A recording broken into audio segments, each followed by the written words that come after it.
بسم الله الرحمن الرحيم அளவற்ற அருளாளனும் நிகரற்ற அன்புடையவனுமாகிய அல்லாஹுவின் பெயரால். كما أرسلنا فيكم رسولا منكم يتلو عليكم آياتنا ويزكيكم ويعلمكم الكتاب والحكمة ويعلمكم ما لم تكونوا تعلمون. உங்களுக்கு உங்களிலிருந்து தூதரை அனுப்பியது போல் கிப்லாவை மாற்றுவதன் மூலம் அருள் புரிந்தான்.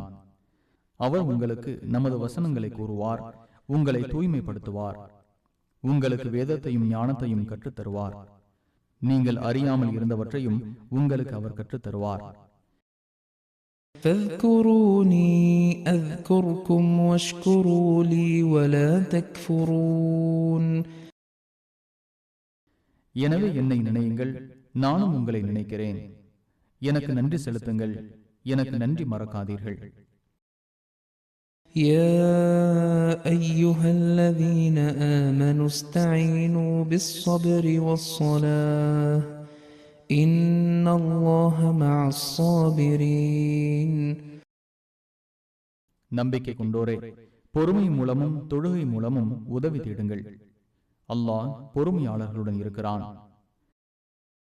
ولا تقولوا لمن يقتل في سبيل الله أموات بل أحياء ولكن لا تشعرون. அல்லாஹ்வின் பாதையில் கொல்லப்பட்டோரை இறந்தோர் என கூறாதீர்கள், மாறாக உயிருடன் உள்ளனர், எனினும் நீங்கள் உணர மாட்டீர்கள்.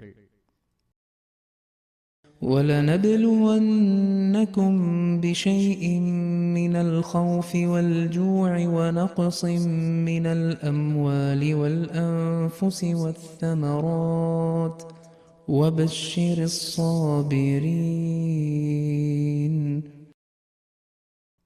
ஓரளவு அச்சத்தாலும் பசியாலும் செல்வங்கள், உயிர்கள் மற்றும் பலன்களை சேதப்படுத்தியும் உங்களை சோதிப்போம். பொறுத்து கொண்டோருக்கு நற்செய்தி கூறுவீராக.